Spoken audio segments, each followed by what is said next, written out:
Hello மக்களே, கார்த்தி ரேவதி செம இன்ட்ரெஸ்டிங்காக போயிட்டுருக்கு. ஒரு வழியாக நம்ம நவீனோட ட்ராக் முடிய போகுது. நவீனை மீட்டு அப்படியே அந்த போலீஸ் ஸ்டேஷனுக்கே கூட்டிகிட்டு வந்துடுறாங்க கார்த்தி. அது மட்டும் இல்லாமல் நவீன் எல்லா விஷயத்தையும் அந்த அதிகாரிக்கு முன்னாடி சொன்ன உடனே நம்ம சாமுண்டேஸ்வரியை விடுவிக்கிறாங்க. இது எல்லாத்தையும் நம்ம சந்திரகலா தெரிஞ்சுக்கிறாங்க. அப்படியே ஷாக் ஆகிடுறாங்க. நவீன் எல்லா விஷயத்தையும் சொன்னனால சிவனாண்டிக்கும் முத்துவேலுக்கும் சிறை தண்டனை கிடைக்கிது. அப்படியே நம்ம கார்த்தி செம கெத்தா வந்து சந்திரகலாக்கு முன்னாடி சரியா அவங்கள வெளுத்து வாங்குறாங்க. அது மட்டும் இல்லாமல் இனிமே இந்த குடும்பத்துக்கு ஏதாவது துரோகம் பண்ணணும்னு நினச்சிங்கன்னா அதுக்கப்புறம் உங்களை சும்மாவே விட மாட்டேன் அப்படிங்கிற மாதிரி சொல்கிறாங்க. அதோட நம்ம சாமுண்டேஸ்வரி கிட்ட சந்திரா பற்றின எல்லா விஷயத்தையும் நம்ம கார்த்திக்கு கூட மயில் வாகனம் சொன்னாங்களா. வீடியோக்குள்ளே போகிறதுக்கு முன்னாடி யாரெல்லாம் நம்ம சேனலுக்கு சப்ஸ்கிரைப் பண்ணலையோ அவங்க சப்ஸ்கிரைப் பண்ணிடுங்க. அப்படியே பக்கத்தில் இருக்க பெல் ஐக்கானையும் கிளிக் பண்ணிடுங்க. அப்போ தான் நான் போடுற வீடியோலாம் உங்களுக்கு நோட்டிஃபிகேஷனாக வரும். நம்ம கார்த்தி ஒரு வழியாக நவீனை மீட்டெடுத்து அப்படியே மயக்கத்தில் இருக்க நவீனை ஹாஸ்பிட்டல் சேர்த்துடுறாங்க.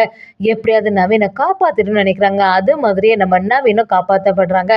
சரி, இதுக்கு மேல சும்மா விடக்கூடாது. சாமுண்டேஸ்வரி அத்தை வேற இன்னும் அந்த ஸ்டேஷனில் தான் இருக்காங்க. எப்படியாவது உண்மையை நிரூபித்து அவங்கள வெளியில் கூட்டிகிட்டு வந்துடும்னு சொல்லிட்டு நம்ம நவீன், கார்த்தி, மயில் வாகனம் எல்லாரும் சேர்ந்த மாதிரி அந்த இடத்துக்கு போகிறாங்க. அந்த அதிகாரிகளும் என்ன விஷயம் அப்படின்னு விசாரிக்கும் போது நம்ம கார்த்தியோ நவீனை காணலன்னு சொல்லிட்டு கம்ப்ளைண்ட் பண்ணாங்கல்ல, அந்த நவீனை இங்கே தான் இருக்காங்கன்னு சொல்லிடுறாங்க. அதை கேட்டவுடனே அதிர்ச்சியான அதிகாரிகளும் அப்போ என்னதான் நடந்துச்சுன்னு கேட்கவும் நம்ம நவீனும் இல்லை, அத்தையை பார்த்துட்டு வர வழியில் என்ன சிவனாண்டியும் முத்துவேலும் தலையில் கட்டையால் அடிச்சிட்டாங்க. நான் அப்படியே அந்த இடத்துலயே மயங்கி விழுந்துட்டேன்.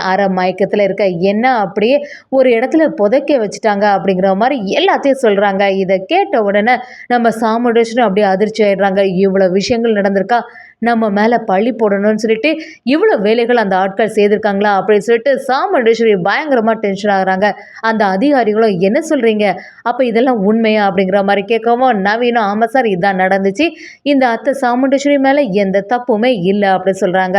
அதை கேட்ட உடனே அந்த அதிகாரிகளும் எப்படியாவது இந்த சிவனாண்டி முத்துவேலை சும்மா விடக்கூடாது, எப்படியாவது இவங்கள கூட்டிகிட்டு வந்துடும் சொல்லிட்டு ஒரு கட்டத்தில் அவங்கள தேடி கிளம்புறாங்க. இன்னொரு பக்கம் பார்த்தீங்கன்னா சந்திரகலா வீட்டில் இருக்கும்போது அவங்களுக்கு ஃபோன் கால் வருது.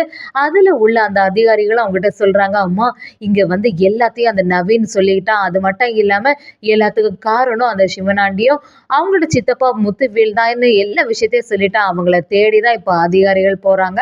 எப்படியாவது அவங்கள காப்பாற்றிடுங்க அப்படிங்கிற மாதிரி எல்லா விஷயத்தையும் சொல்லிடுறாங்க.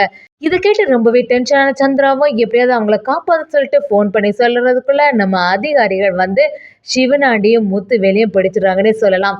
அதே சமயத்துல வெளியே வந்த சாமுண்டேஸ்வரி அப்படியே நவீனை பார்க்குறாங்க. நவீனும் சாமுண்டேஸ்வரி கிட்ட அதான் என்னால் உங்களுக்கும் கஷ்டம் ஆகிட்டு அப்படின்னு சொல்லும்போது சாமுண்டேஸ்வரி நீ நடிக்காதடா அப்படின்னு சொல்லிட்டு ரொம்ப கோபப்படுறாங்கன்னே சொல்லலாம். அந்த இடத்த விட்டு சாமுண்டேஸ்வரி கொஞ்சம் போயிடுறாங்க.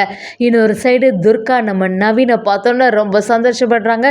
நவீன் உனக்கு என்னாச்சு, நான் ரொம்பவே பயந்துட்டேன், எனக்கு நீ இல்லைன்னு சொன்ன உடனே உயிர் வாழறதுக்கே பிடிக்கல அப்படிங்கிற மாதிரி இல்லையா விஷயத்தை சொன்ன உடனே நம்ம நவீனும் என்ன துர்கா நீ இப்படியெல்லாம் பண்ண போயிட்ட, உங்கள் அம்மா மேலே எந்த தப்புமே இல்லை, எல்லாத்துக்கும் காரணம் அந்த சிவனாண்டியும் முத்துவேலு தான். அன்னைக்கு அந்த சிவனாண்டிக்கிட்ட நான் வம்பு வச்சுக்கிட்டேன்ல, அதனால தான் அதெல்லாம் மனசில் வச்சுட்டு சரியாக பழி வாங்கிட்டான். என்ன இந்த மாதிரி கட்டையால் அடிச்சுட்டு உயிரோட இருக்கும்போதே புதைச்சிட்டான். அதுக்கும் உன்னோட அம்மாவுக்கும் எந்த சம்மந்தம் இல்லை துர்கா, எதுக்கு தேவையில்லாமல் அவங்கள சந்தேகப்பட்டுட்ட அப்படிங்கிற மாதிரி கேட்குறாங்க. துர்காவுக்கு இப்போ தான் மனசில் தோணுது, நம்ம அம்மாவை இப்படி கஷ்டப்படுத்திட்டோமேன்னு சொல்லிட்டு அடுத்து நம்ம சாமுண்டேஸ்வரி கிட்ட போகிறாங்க. சாமுண்டேஸ்வரி துர்காவோட ஃபேஸ்லேயே பார்க்கல, அப்படியே அவங்கள எதிர்த்தே நிற்கிறாங்க. அது துர்காவும் என்னை மன்னிச்சிடம்மா, தெரியாமல் நான் இது வரைக்கும் உன்னை இப்படி கஷ்டப்படுத்திட்டேனே அப்படின்னு சொல்லவும் சாமுண்டேஸ்வரியும் இனிமே என்னோட வீட்டு பக்கம் நீ வந்துடாத, உனக்கு என்னை விட அவன் தானே முக்கியம் சொல்லிட்டு போனால் அதுக்கப்புறமா எதுக்கு இப்படியெல்லாம் பண்ண அப்படிங்கிற மாதிரி சாமுண்டேஸ்வரி நம்ம துர்காவை சரியாக எதிர்த்து பேசுகிறாங்க. அதை கேட்ட துர்காவை நீ என்ன சொன்னாலும் சரிதாம்மா, நான் உன்னை தெரியாமல் இப்படி பண்ணிட்டேன், என்னை மன்னிச்சிடுன்னு கேட்டு சொன்னாலும் நம்ம சாமுண்டேஸ்வரி அதை ஏற்றுக்கொள்ள மாதிரியே இல்லை. அந்த இடத்துல வந்து போயிடுறாங்க. இன்னொரு பக்கம் வீட்டுக்கு வந்த உடனே நம்ம ராஜராஜன் சாமுண்டேஸ்வரி கிட்ட வந்து ஈஸ்வரி நீ ரொம்பவே கஷ்டப்பட்ட, நல்ல விளையாட்டு கார்த்தி மாப்பிள்ள கரெக்டான டைமில் நவீனை கூட்டிகிட்டு வந்துட்டு எல்லா உண்மையை நிரூபிச்சிட்டாங்க அப்படிங்கிற மாதிரி நம்ம ஈஸ்வரியை பார்த்து ராஜராஜனும் சொல்கிறாங்க. இன்னொரு பக்கம் வீட்டுக்கு வந்தோடனே பரமேஸ்வரி பாட்டிக்கே சந்தோஷம் ஆயிடுது. நவீன் ஐயா எங்கேயா போயிருந்த இவ்வளோ நாளாட்டு, இந்த துர்கா ரொம்பவே பதட்டம் ஆயிட்டா அப்படின்னு கேட்கவும் நவீனை எல்லா விஷயத்தையும் சொன்ன உடனே நம்ம பரமேஸ்வரி பாட்டிக்கு பயங்கரமாக அதிர்ச்சி ஆகிடுது. எல்லாத்துக்கும் காரணம் அந்த பயல்வை தானே, அவனெல்லாம் சும்மாவே விடக்கூடாது, ஏதாவது பண்ணணும் கல்யாணம் நம்ம குடும்பம் நல்லபடியாக இருக்குது அவங்களுக்கெல்லாம் பொறுக்கவே மாட்டேங்குது. எல்லாத்துக்கும் காரணம் அந்த சிவனாண்டி முத்துவேலு தானா அப்படின்னு யோசிக்க ஆரம்பிக்கிறாங்க. இன்னொரு சைடு அதிகாரிகளும் செம அதிரடியாக வந்து நம்ம முத்துவேலு சிவனாண்டி அப்படியே அரெஸ்ட் பண்ணிட்டு போகிறாங்க. இதை தெரிஞ்சுக்கிட்ட சந்திரகலா செம அதிர்ச்சி ஆயிடுறாங்க. என்னாச்சு நம்ம ஹஸ்பண்டை மறுபடியும் இந்த மாதிரி பண்ணிட்டாங்களே, எல்லாத்துக்கும் காரணம் அந்த கார்த்தி தான். கார்த்தியை சும்மாவே விடக்கூடாது, எப்படி தான் எல்லாத்தையும் கண்டுபிடிக்கணும். கடைசி நேரத்தில் வந்து எல்லா பிளானையும் சொதப்பிடுறான். என்னைக்காவது ஒரு நாளாவது நம்ம நல்லபடியாக இந்த குடும்பத்தை பழி வாங்கணும்னு நினச்சா எல்லாமே இப்படி சொதப்பிடுதே அப்படிங்கிற மாதிரி சந்திரகலாவும் யோசிச்சுட்டு இருக்காங்க. அந்த டைமில் நம்ம சாமுண்டேஸ்வரி வரவும் சாமுண்டேஸ்வரி கிட்ட ஒரு ஆக்டிங்கை கொடுக்குறாங்க. அக்கா நல்ல விளையாட்டு, நீ இங்கே வந்துட்ட, எல்லாத்துக்கும் காரணம் அவங்க தான் தெரிஞ்சுட்டு பார்த்தியா அப்படிங்கிற மாதிரி கேட்குறாங்க. சாமுண்டேஸ்வரி ஆமாம், இந்த சிவனாண்டியெல்லாம் சும்மா விடக்கூடாது, அவன் எவ்வளோ தைரியம் இருந்தால் என் மேலே இப்படிலாம் பழிய போடுவான், எத்தனை நாள் தான் இதே வன்மத்தோட இருப்பான்னு தெரிய மாட்டேங்குது அப்படின்னு சொல்லவும் நம்ம சந்திரகலாவும் சாமுண்டேஸ்வரிட்ட ஆக்டிங்கை கொடுக்க ஆரம்பிக்கிறாங்க. நல்ல விளையாட்டு, கடைசி நேரத்தில் எல்லாத்தையும் நிரூபித்து நீ வெளியில் வந்துட்டாக்கா எனக்கு ரொம்பவே சந்தோஷமாக இருக்குது. நான் கூட ரொம்பவே பதட்டம் ஆகிட்டோம். பாத்தியா அந்த துர்காவுக்கு எவ்வளோ இருக்கணும், நீ எவ்வளோ நல்லபடியாக அவளை வளர்த்தா, ஆனால் அவன் நவீன் தான் முக்கியம்னு சொல்லிட்டு போயிட்டான். அது மட்டும் இல்லாமல் அந்த நவீனுக்காக ஒன்றை எதிர்த்து இந்த மாதிரி பண்ணிட்டாளேன்னு சொல்லிட்டு துர்காவுக்கு ஆப்போசிட்டாக அப்படியே பேசிகிட்டே இருக்காங்க சந்திரகலாவும். இதெல்லாம் கேட்டுட்டு இருந்த சாமுண்டீச்சரி அதெல்லாம் சொன்னது எல்லாமே சரிதான். அந்த துர்கா எவ்வளோ தைரியம் இருந்தால் இப்படியெல்லாம் பண்ணியிருப்பா, அவளை நான் இப்படியெல்லாம் நினைக்கவே இல்லை. எல்லாத்துக்கும் காரணம் அந்த நவீன் தான். அந்த நவீன் கொடுத்த தைரியத்தினால தானே இந்த துர்காவும் இப்படி பண்ணியிருப்பான்னு நம்ம சாமுண்டீச்சரி யோசிக்க ஆரம்பிக்கிறாங்க.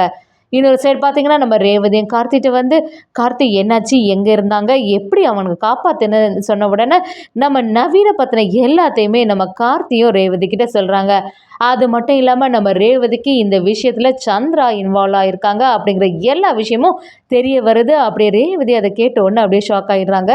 எனது எல்லாத்துக்குமே காரணம் அப்போ இந்த சித்தி தானா, இவங்களெல்லாம் சும்மாவே விடக்கூடாது, இந்த வீட்டிலேயே இருந்துட்டு எவ்வளோ வேலைகள் செய்திருக்காங்க, அதுவும் அம்மா இவங்களை இத்தனை வருஷமாக நம்பிட்டே இருக்காங்களே, எப்போ தான் அவங்களோட உண்மையான முகத்தை அம்மா புரிஞ்சுப்பாங்கன்னு தெரியலை. இந்த சந்திரா சித்தி இருக்கனால தான் இன்னும் அம்மா வந்து திருந்தாமல் பிடிவாதமாக இருந்துகிட்டே இருக்காங்க. எப்போ எல்லாம் இந்த ரெண்டு குடும்பமும் ஒன்று சேரும்னு வராங்களோ அந்த டைம் எல்லாமே இந்த சந்திரா சித்தி தான் எல்லாத்தையும் குழப்பி விடுறாங்கன்னு சொல்லிட்டு நம்ம ரேவதி யோசிக்க ஆரம்பிக்கிறாங்க.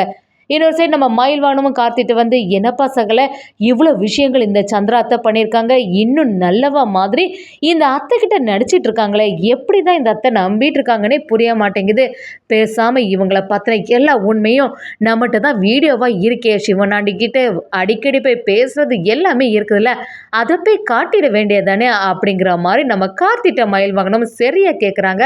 அதை கேட்டு நம்ம கார்த்தியும் இது வரைக்கும் அத்தை ரொம்பவே நம்பிட்டு இருக்காங்க, இப்போ மட்டும் இந்த உண்மை தெரிஞ்சுன்னா அவங்க ரொம்பவே மனசு உடைஞ்சு போயிடுவாங்க அப்படின்னு சொல்லும்போது மயில் வாகனமும் இப்படி எத்தனை நாள் தான் அவங்க நம்பிட்டு இருப்பாங்க, இன்னும் விட்டால் இந்த சந்திரா அத்தை இந்த குடும்பத்தை பழி வாங்கிறதுக்காக எந்த எல்லைக்கும் போவாங்க, பேசாமல் எல்லா உண்மையும் சொல்லிடலாம்ப்பா அப்படிங்கிற மாதிரி சொல்லும்போது நம்ம கார்த்தி அதை தடுக்கிறாங்கன்னே சொல்லலாம்.